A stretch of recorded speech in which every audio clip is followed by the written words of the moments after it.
Un enfant de 4 ans frappa à la porte du PDG et lui demanda « Peux-tu être mon ami ?» Ce jour-là, un miracle se produisit. Sous la lueur déclinante d'un après-midi de fin d'automne, le boulevard le plus cossu de la ville commençait à scintiller. Les devantures drapées de guirlandes lumineuses dorées projetaient une douce lueur sur les trottoirs lustrés. Les voitures roulaient lentement, vitres teintées, leurs conducteurs distraits. L'air annonçait l'arrivée de l'hiver, vif, frais et calme.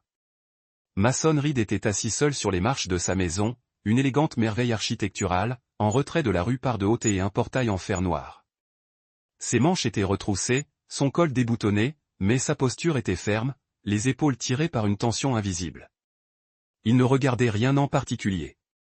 Son regard était fixé quelque part au-delà de la rue, au-delà de la ville. C'était le regard d'un homme qui n'avait pas parlé à quelqu'un avec émotion depuis bien trop longtemps. De l'autre côté de la rue, une femme d'une trentaine d'années poussait un chariot usé et grinçant, rempli de bouteilles vides et de canettes abandonnées. Ses cheveux blonds étaient tirés en arrière en une simple tresse.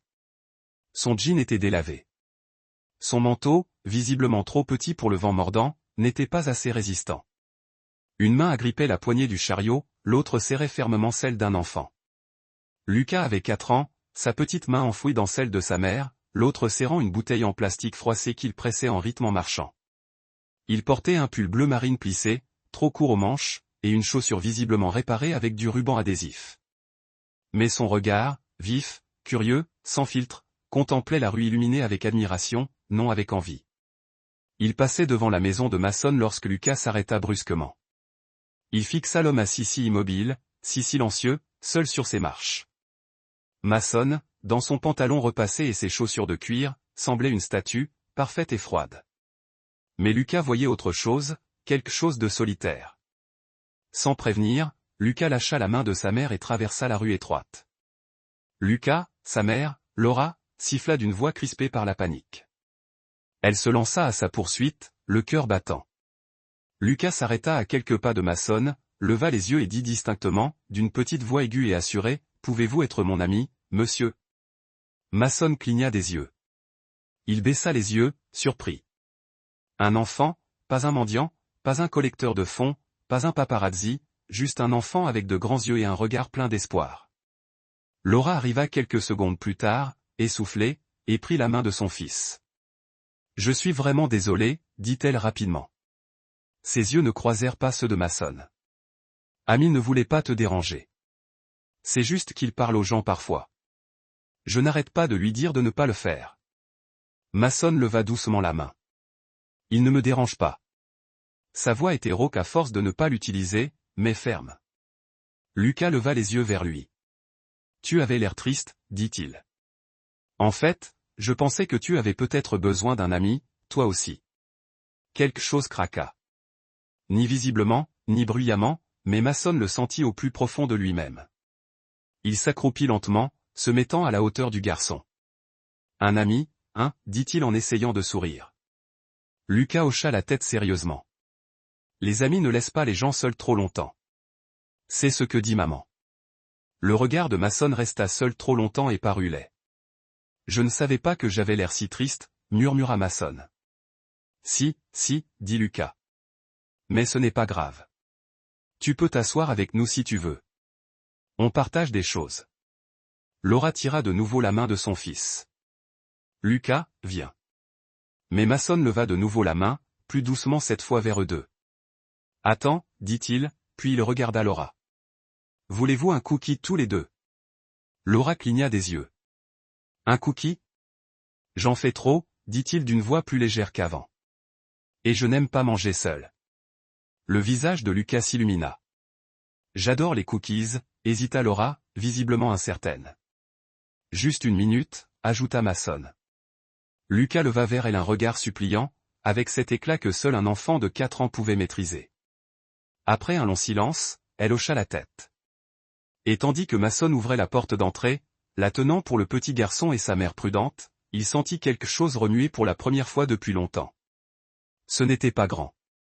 Ce n'était pas bruyant, mais c'était réel. Et tout commença par une question. La cuisine était impeccable. Plan de travail en granit élégant, électroménager en inox, éclairage sous les placards projetant une douce teinte dorée. On aurait dit un objet sorti d'un catalogue haut de gamme, parfait dans les moindres détails, mais il n'y avait aucune chaleur, pas d'aimant sur le réfrigérateur, pas de tasse déplacée, pas de miettes sur le sol. C'était une cuisine faite pour être admirée, pas pour y vivre. Mason les fit entrer tranquillement, presque prudemment, comme s'il craignait que l'instant ne se brise. Les yeux de Lucas s'illuminèrent à la vue du pot à biscuits sur le plan de travail. Mason dévissa le couvercle et lui en proposa un choix. Le garçon grimpa avec empressement sur un tabouret de bar, ses petites mains agrippant un cookie aux pépites de chocolat gros comme sa paume. Il le mordit et laissa échapper un soupir de bonheur, des miettes perlant le coin de sa bouche. Laura resta debout près de la porte, hésitante. Ses yeux balayèrent la pièce, non pour l'admirer, mais pour comprendre son propriétaire. Elle baissa les yeux sur son manteau, le serrant plus fort comme pour se faire plus petite.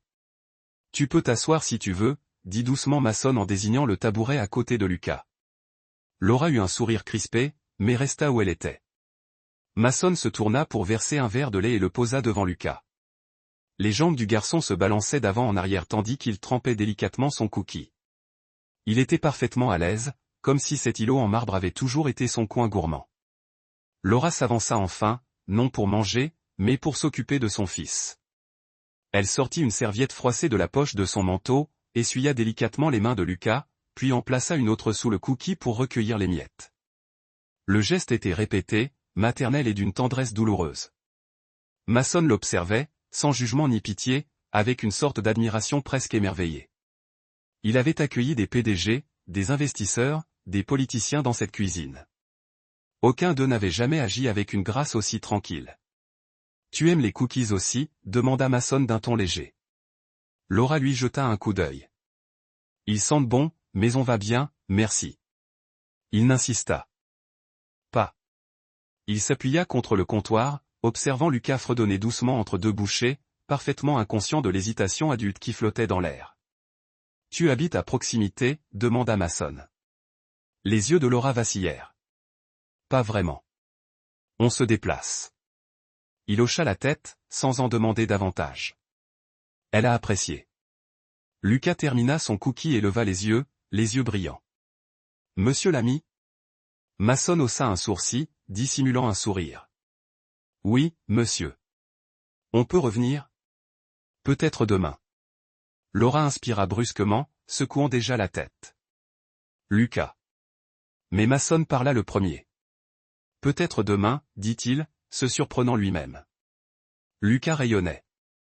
Laura regarda Mason, scrutant son visage à la recherche d'une trace de sarcasme, de pitié ou d'obligation. Elle n'en trouva aucune, juste une présence calme et posée.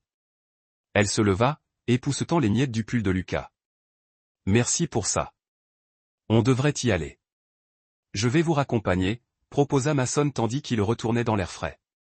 Le ciel s'était assombri. Laura reprit la main de Lucas, ses doigts s'enroulant instinctivement autour de la sienne. « Demain à la même heure ?» demanda Lucas, plein d'espoir. Mason le regarda, puis Laura. « Si ta mère est d'accord ?» « Oui », hésita-t-elle, puis hocha la tête une fois. Et d'un seul coup, la porte se referma doucement derrière eux. Mais l'air à l'intérieur semblait un peu plus chaud qu'avant. Les jours suivants, ils revinrent. Pas tous les jours, et jamais pour longtemps, mais au point que Mason commença à s'attendre à un léger coup frappé ou au léger crissement de petites baskets sur l'allée juste après le coucher du soleil. Chaque fois que Laura et Lucas entraient avec une retenue polie, Lucas se précipitait vers le même tabouret, attrapant avec impatience le biscuit que Mason avait préparé ce jour-là, flocons d'avoine et raisins secs, snickerdoodle, parfois un simple sablé.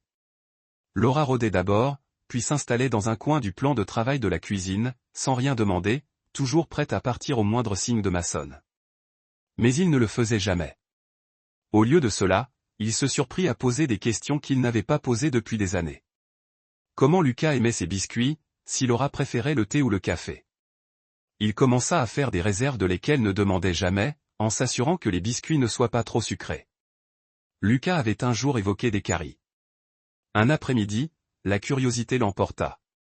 Après leur départ, Mason les suivit de loin, se tenant à l'ombre des arbres et des lampadaires. Il observa Laura fouiller une poubelle de recyclage, en extraire des bouteilles et les aplatir méthodiquement. Elle remercia le commerçant qui l'avait autorisé à rincer quelques contenants dans l'allée. L'évier. Elle donna à un homme dans la rue la dernière moitié d'un sandwich qu'elle avait gardé. Lucas la suivit, toujours à l'affût, toujours à l'écoute. Quand les gens le regardaient, il souriait et s'inclinait légèrement, un geste appris, visiblement répété souvent. Mason rentra chez lui ce soir-là et resta longtemps dans sa cuisine, les yeux fixés sur les 2 tasses vides sur le comptoir. Le lendemain, tandis que Lucas remuait son lait avec un bâton de cannelle que Mason avait appelé en plaisantant une baguette magique, Mason se tourna vers Laura. « Puis-je vous demander, que faisiez-vous avant tout ça ?» Laura marqua une pause. Avant que la vie ne devienne aussi difficile, réfléchit-elle un instant, puis dit simplement, « J'étais chef de cuisine chez Long. » Mason cligna des yeux. « Loon ? Comme le Long qui avait obtenu 2 étoiles au magazine Taste and Table ?» Elle hocha la tête en repoussant une mèche de cheveux derrière son oreille. « À l'époque où c'était encore une propriété privée. »« C'était vous ?» Mason parut sincèrement stupéfait. « J'avais conçu les menus de saison, formé le personnel, tout acheté auprès des fermes locales. » Elle sourit faiblement. « Nous étions à un moment donné, je faisais 120 couverts par soir. » Que s'est-il passé ? L'expression de Loa s'adoucit, teintée d'une nuance plus sombre. J'avais épousé le mauvais homme. J'avais trop fait confiance. Il m'a convaincu de signer des papiers financiers. Il s'est avéré que j'étais responsable de ses dettes. Il a disparu. Le restaurant a été vendu. J'ai tout perdu en 6 semaines. Mason ne dit rien. Elle continua, j'ai essayé de faire la serveuse dans un petit restaurant, mais la nouvelle se répand vite. Les gens n'aiment pas embaucher quelqu'un qui dirigeait les opérations. Ils pensent que tu seras une menace, ou pire, que tu es maudit. Elle jeta un coup d'œil à Lucas. J'avais 2 mois de retard sur mon loyer. Puis tout s'est envolé. Elle l'a dit clairement, sans dramatiser, juste des faits. Mais cela a frappé Mason plus fort que si elle avait pleuré. Je suis désolé, dit-il sincèrement. Laura sourit doucement. Ne le sois pas, je l'ai toujours. Elle toucha l'épaule de Lucas. Ça veut dire que je n'ai pas tout perdu. Mason l'observa alors, l'observa vraiment. Non pas son manteau usé ni ses yeux fatigués, mais sa façon de se tenir droite, la façon dont elle enveloppait soigneusement l'écharpe de son fils quand il ne regardait pas, cette fierté qui ne vacillait jamais, même en silence. Il ne la voyait plus comme une femme en quête d'un refuge. Il la voyait comme une femme qui avait autrefois dirigé une cuisine animée, construit quelque chose à partir de rien et survécu à l'effondrement avec grâce. Et il commença à se demander non pas ce qu'il pouvait lui apporter, mais ce qu'il pouvait apprendre d'elle. La première fois que Mason demanda à Laura de l'aider à cuisiner, elle hésita. Il venait de terminer un autre après-midi tranquille. Lucas léchait les dernières miettes sur ses doigts. Laura lui tamponnait le visage avec une serviette. Et Mason se tenait près de la cuisinière, le regard fixé sur une casserole d'eau comme si elle pouvait lui parler. Il jeta un coup d'œil à Laura et demanda presque trop nonchalamment, « Veux-tu m'aider à cuisiner ?» Laura leva les yeux. « Cuisiner ? Tu tenais une cuisine, dit-il. Je sais à peine faire cuire des pâtes. Lucas mérite mieux. » Laura hésita, puis hocha la tête. « Je peux te montrer comment préparer quelque chose de simple, de chaud. » Ainsi commença le repas. 2 fois par semaine. Laura arrivait au tandis que Lucas jouait avec des cuillères en bois et empilait des verres doseurs comme des blocs de construction. Mason et Laura se tenaient côte à côte dans la cuisine. Elle lui apprit à donner du goût sans ingrédients coûteux. Comment quelques oignons, de l'ail, des carottes et du céleri pouvaient devenir la base de quelque chose de beau. Elle lui montra comment transformer $1 en une marmite de soupe pouvant nourrir une 12aine de personnes. Ça, dit-elle en remuant une marmite frémissante, c'était notre plat du jour du jeudi. Les ouvriers en bottes de chantier sont venus juste pour ça. Mason se pencha, respirant la vapeur. Ça sent l'hiver. Ça sent la survie, répondit-elle. Mais il y avait un sourire dans sa voix. La soupe devint un rituel. Laura coupa avec une grâce d'entraînement. Mason apprenait le rythme de ses mouvements. Il commença à apprécier. La répétition, l'odeur des oignons qui brunissaient, la façon dont sa voix s'adoucissait lorsqu'elle expliquait pourquoi certains légumes étaient ajoutés à telle ou telle étape. Lucas adorait ça. Il s'asseyait à la table de la cuisine avec une boîte de crayons et dessinait la même scène encore et encore. 3 personnages à une table, des bols devant eux, un chien dans un coin. Il n'avait pas de chien, mais Lucas en voulait un. Un soir, il tendit le dessin à Mason. C'est toi. C'est maman. C'est moi. On mange de la soupe. Mason fixa le papier. Les personnages étaient en désordre, mais les sourires étaient reconnaissables. Il l'épingla au réfrigérateur avec un aimant en forme de soleil. Leur dîner n'était pas raffiné, mais ils étaient bien remplis. Lucas ricanait en écoutant des histoires idiotes. Laura riait de la confusion de Mason sur les noms d'épices. Mason les observait tous les deux comme s'il redonnait peu à peu des couleurs au monde gris dans lequel ils vivaient. Un soir, alors qu'ils s'asseyaient pour manger un ragoût de légumes rustiques aux herbes que Mason avait essayé de faire pousser sur le rebord de sa fenêtre, il se tourna vers Laura et lui demanda « Tu as toujours aimé cuisiner ?» Laura remua son bol. Pas au début. C'était juste le travail. Un rythme effréné, bruyant, compétitif. Mais au bout d'un moment, oui. J'ai commencé à voir les choses différemment. Comment ça? Elle le regarda et, à la lueur de la suspension, son regard sembla plus doux, car cuisiner pour quelqu'un, surtout quand il a faim, c'est plus que le nourrir. C'est dire, je te vois. Je me soucie de ton bien-être. Mason ne répondit pas tout de suite. L'air était lourd, lourd de sens. Laura posa sa cuillère. Quand j'ai perdu mon travail, la maison et tout, j'ai arrêté de cuisiner. C'était inutile. Mais alors Lucas me regardait avec ce regard, et je faisais bouillir du riz, sauter quelques légumes, n'importe quoi, juste pour me prouver que j'en étais encore capable, que j'avais encore quelque chose à donner. Elle marqua une pause, baissa les yeux vers son bol, puis murmura, cuisiner pour quelqu'un d'autre. C'est comme ça que je sais que je suis encore en vie. La poitrine de Mason se serra. Il la regarda par-dessus la table et, pour la première fois, vit vraiment non seulement la femme assise en face de lui, mais aussi le combat qu'il avait dû mener pour qu'elle soit là. Il ne dit rien. Il n'en avait pas besoin. Mais au fond de lui, quelque chose remua. Quelque chose qu'il avait cru longtemps enfoui, gelé, commençait à se dissiper.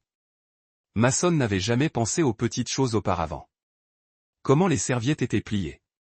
Comment les mugs étaient alignés sur le comptoir.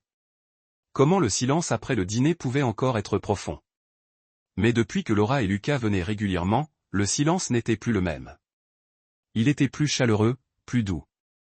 Un après-midi, alors que Mason descendait l'escalier après une réunion téléphonique tardive, il s'arrêta à mi-chemin. Sur la rampe d'escalier reposait une chemise soigneusement pliée, sa chemise blanche préférée. Quelques jours plus tôt, il avait renversé de la soupe dessus pendant un de leurs cours de cuisine et l'avait oubliée dans la buanderie. Maintenant, elle était parfaitement repassée, impeccable, comme si elle n'avait sa place nulle part ailleurs. Il la ramassa délicatement. Il n'y avait aucun mot, aucune mention, juste une petite gentillesse silencieuse. Le lendemain, il remarqua que l'évier de la cuisine brillait, non seulement rincé, mais récuré. Le torchon accroché à la poignée du four avait été replié avec un peu plus de soin qu'il ne l'aurait fait. Un citron tranché reposait sur le bord de la planche à découper, probablement utilisé pour récurer les casseroles en métal. Il ne l'avait jamais vu faire, ne l'avait jamais entendu dire quoi que ce soit, mais Laura avait pris soin des espaces qui l'entouraient de la même manière qu'elle prenait soin des gens, avec une attention discrète et réfléchie. Ce soir-là, devant un bol de soupe, Lucas appela le meilleur dîner de l'univers. Mason s'appuya contre le comptoir et demanda nonchalamment, « As-tu déjà pensé à ouvrir ton propre restaurant ?» Laura leva les yeux de sa tranche de pain. Un restaurant? Quelque chose de plus petit, peut-être un food truck, dit-elle en riant légèrement. Avec quel argent? Et par où commencer? Tu commencerais, dit Mason, en me disant ce que tu servirais. Laura posa le couteau. Franchement, j'ai toujours rêvé d'un food truck qui serve de la vraie nourriture à de vraies personnes. Des travailleurs qui ne veulent pas d'un énième hamburger gras ni d'une salade hors de prix. Juste quelque chose de propre, de consistant, préparé avec soin. Elle s'essuya les mains sur une serviette. Un repas chaud mais abordable, comme une soupe aux lentilles et au riz, des sandwichs aux légumes frais, un café qui n'a pas le goût d'avoir été réchauffé 4 fois. Mason sourit. Ça ressemble exactement à ce dont cette ville a besoin. Laura pencha la tête, sceptique. Tu me fais plaisir. Pas moi, dit-il. Tu es un chef, un vrai, pas quelqu'un qui s'amuse, pas quelqu'un qui a eu de la chance. Tu sais créer quelque chose à partir de rien. C'est rare. Elle le fixa, prise au dépourvu. Je pourrais t'aider à élaborer un plan, ajouta-t-il. On pourrait commencer petit, tester des recettes, trouver un local. J'ai des contacts avec les services des permis municipaux et je connais quelqu'un qui restaure les stands de restauration. Laura fronça les sourcils. Pourquoi ferais-tu ça? Parce que Mason avait simplement dit, je n'investis pas dans des œuvres caritatives. J'investis dans des gens en qui j'ai confiance. Elle le regarda avec sincérité, cherchant le piège. Je ne te propose pas par pitié, ajouta-t-il. Je te propose parce que je vois combien tu travailles dur, combien tu prends chaque détail au sérieux, et parce que je pense que la ville serait heureuse de retrouver ta cuisine. Elle s'ouvrit les lèvres, mais aucun mot ne sortit. Mason s'approcha. Tu n'as pas à décider maintenant. Réfléchis et pendant le reste de la soirée, bien qu'aucun des deux n'en ait dit un mot, quelque chose changea dans la pièce. Laura sourit plus doucement. Mason versa son thé sans demander la permission, et dans le silence qui s'installa entre eux, Mason réalisa que ce n'était plus du tout du silence. C'était de la compréhension. Il était presque minuit lorsque Laura remarqua que la lumière du jardin brillait encore. Elle venait de rincer la dernière assiette, s'essuyant les mains sur un torchon délavé, tandis que la cuisine s'apaisait. Lucas était recroquevillé dans le fauteuil, emmitouflé dans une douce couverture grise que Mason avait autrefois drapée sur le canapé pour les invités, mais qu'il utilisait rarement. Sa silhouette menue se soulevait et retombait au rythme du sommeil. Ses joues étaient rouges après une longue journée de jeu et de rire. Mason était sorti quelques heures plus tôt, disant doucement qu'il avait juste besoin d'air. Laura supposait qu'il reviendrait dans quelques minutes, mais les minutes passèrent, puis une heure, puis plus. L'horloge fit tic-tac, le lave-vaisselle ronronna, et quelque chose dans l'air commença à changer. Ce n'était ni bruyant ni évident, juste une étrange tension, un silence trop profond. Elle jeta un coup d'œil vers les fenêtres du fond et vit les guirlandes lumineuses qui brillaient encore au-dessus du jardin, dessinant de doux cercles sur les planches de bois en contrebas. La balançoire oscillait légèrement dans la brise, mais Mason n'était pas dessus. Sa poitrine se serra. Sans un mot, elle enfila ses chaussures et sortit. Le vent avait tourné. Il était plus violent, transperçant son pull tandis qu'elle traversait la terrasse. Les arbres bruissaient au-dessus d'elle, murmurant des secrets dans l'obscurité. Puis elle le vit. Mason était affalé au pied du banc, sous les ampoules suspendues. Ses épaules s'affaissaient à un angle anormal, la tête penchée, un bras pendant sans vie à ses côtés. Cette vision lui fit froid dans le dos. Mason, appela-t-elle, l'urgence grandissant. Aucune réponse. Elle se précipita, tomba à genoux et tendit la main vers lui. Mason. Toujours rien. L'instinct profond, maternel, aigu de Lara prit le dessus. Ses mains tremblaient, mais ses mouvements étaient déterminés. Elle vérifia son pouls, le trouva, faible, mais présent. Sa peau était froide au toucher et sa respiration était superficielle. Elle murmura son nom encore et encore, inclinant doucement son visage vers le sien, écartant les cheveux humides de son front. Après ce qui lui sembla une éternité, ses paupières battirent. Et, murmura-t-elle en expirant en tremblant, son soulagement proche des larmes. Tu t'es évanoui, mais ça va. Je te tiens, murmura-t-il quelque chose qu'elle ne comprit pas. Juste un souffle et un son. Pourtant, elle passa son bras autour de son épaule, soutenant son poids avec sa petite silhouette. Il était plus lourd qu'elle ne l'aurait cru, non seulement physiquement, mais aussi par son poids. Il lui fallut toute sa force pour le ramener à l'intérieur. La maison était redevenue silencieuse, presque trop silencieuse. Elle le fit s'asseoir sur le canapé, ajusta les oreillers, tira une épaisse couverture sur lui d'une main prudente. Puis elle s'assit par terre à côté de lui, les jambes croisées, le dos contre le canapé, les yeux fixés sur son visage. Sa respiration était régulière maintenant, son front moins plissé, mais son corps tremblait encore faiblement, épuisé par quelque chose de plus profond que l'épuisement. Dehors, le vent hurlait faiblement. Le temps passa. Peut-être une heure, peut-être plus. Peu avant l'aube, de légers pas résonnèrent sur le parquet. Lucas émergea du couloir, les yeux traînés, sa couverture traînant derrière lui comme une cape. Il cligna des yeux dans la pièce sombre et se figea en voyant sa mère par terre, tenant son fils. La main de Mason. Maman, murmura-t-il, la voix groggy. Laura se tourna doucement, un doigt sur ses lèvres. Chut, Mason a besoin de repos. Lucas se rapprocha d'elle et se plaça à côté d'elle, regardant par-dessus son épaule l'homme endormi. Il est malade, demanda-t-il, l'inquiétude perçant ses paroles. Laura jeta un coup d'œil à Mason, le visage pâle contre l'oreiller. Il est juste fatigué, mon chéri. Très fatigué. Lucas resta silencieux un moment, plus longtemps que d'habitude. Puis vint la question, maman, on est de sa famille maintenant. Les mots atterrirent dans la pièce comme une goutte d'eau dans le silence, minuscules mais ondulants partout. Laura retint son souffle. Elle leva les yeux vers son fils, la bouche légèrement entr'ouverte, les yeux soudain écarquillés. Elle n'était pas prête à cette question. Pas encore, pas maintenant. Mais il la lui avait posée, et la vérité résonna dans sa poitrine. Avant qu'elle puisse parler, elle la vit. Une larme, lente et silencieuse, coulait du coin de l'œil de Mason. Il ne s'était pas complètement réveillé, mais il l'avait fait. Elle avait entendu. Laura attrapa un mouchoir et l'essuya avec la même tendresse qu'elle avait 100 fois utilisée pour Lucas. Elle regarda Mason, le regarda vraiment. Pas le PDG, pas l'homme puissant, mais la personne, l'homme qui les avait nourris, écouté, partagé son monde sans rien demander en retour. Un homme maintenant endormi sur le canapé parce qu'en chemin, il avait oublié comment se reposer à moins que quelqu'un ne le lui rappelle. Elle se tourna vers son fils et murmura, aussi doucement que les premières lueurs du jour. Peut-être que nous le sommes. Le soleil matinal filtrait à travers la brume de la ville tandis que Laura ajustait son tablier pour la 3e fois. Ses mains étaient fermes, mais son cœur battait contre ses côtes comme un battement de tambour. Aujourd'hui était le premier jour de quelque chose d'entièrement nouveau, quelque chose d'elle. Le chariot de nourriture brillait sous une couche fraîche de peinture vert sauge. Le nom, Laura S. Honest Spoon, était peint à la main en lettres blanches impeccables, avec le logo de la cuillère dessiné au crayon par Lucas, imprimé soigneusement sur une pancarte plastifiée. Lucas avait insisté pour coller lui-même les étiquettes sur chaque pot de soupe, la langue tirée.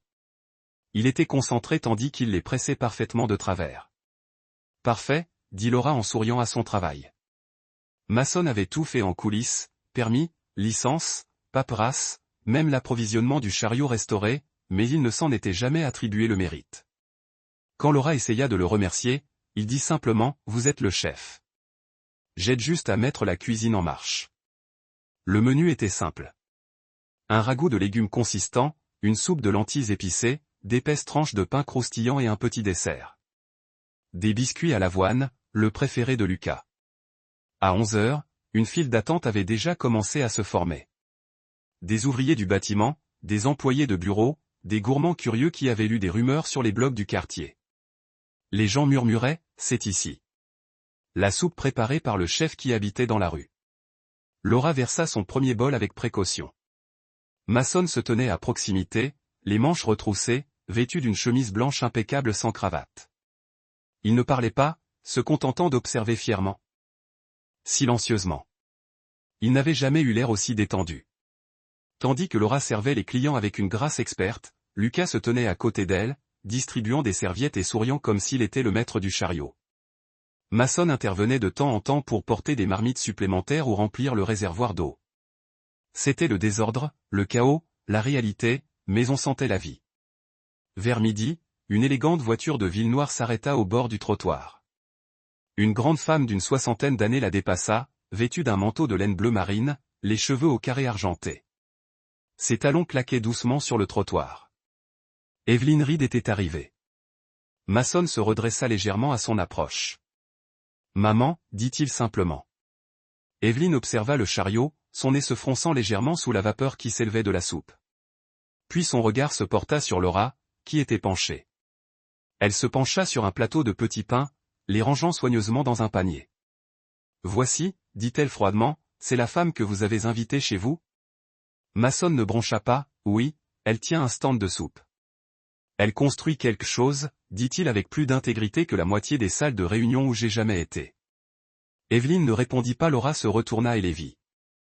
Elle sourit, polie, chaleureuse, imperturbable, et s'approcha avec un bol. « Bienvenue, dit-elle simplement.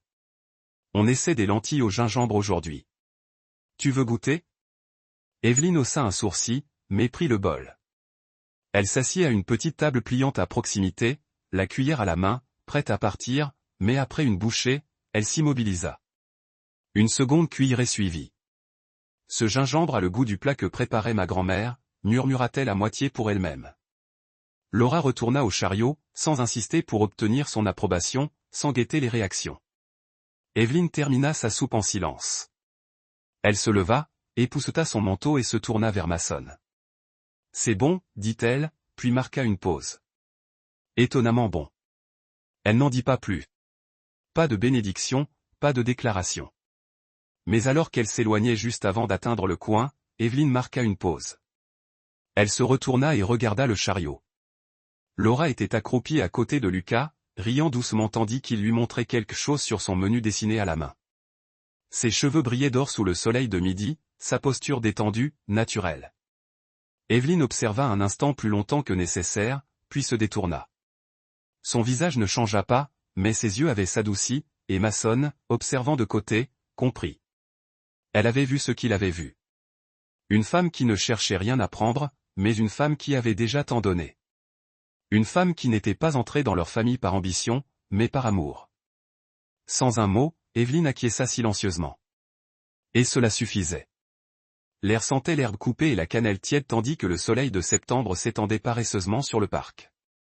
Les familles remplissaient l'air de pique-nique, les couvertures déployées, les glacières s'ouvrant, les enfants riant aux éclats comme des cierges magiques. C'était la rentrée scolaire, et Lucas venait de terminer sa première semaine de maternelle. Il courait devant dans son petit sac à dos bleu, chassant les bulles soufflées par un bambin à proximité, tandis que Laura et Mason le suivaient avec un panier tressé et 2 verres de limonade. Laura avait l'air différente maintenant, plus forte, plus radieuse. Ses cheveux étaient lâchement attachés, capturant la lumière du soleil comme de l'or filé. Ses vêtements lui allaient mieux, bien que toujours simples. Elle se tenait avec une confiance tranquille, celle qui ne venait pas du confort, mais de la reconstruction. Son chariot de nourriture avait le succès avait grandi au cours de l'année écoulée. La cuillère honnête de Laura avait valu un article dans un magazine local, et les files d'attente s'intensifiaient encore à l'heure du déjeuner. Elle avait utilisé cet argent pour louer un appartement modeste mais confortable à 4 pâtés de maison de chez Mason. Toujours indépendante, toujours à elle, Mason l'avait aidée quand elle le lui demandait, mais jamais plus qu'elle ne le lui permettait. Il avait appris cela d'elle, et en retour, elle lui avait donné quelque chose qu'il n'aurait jamais cru retrouver, la paix.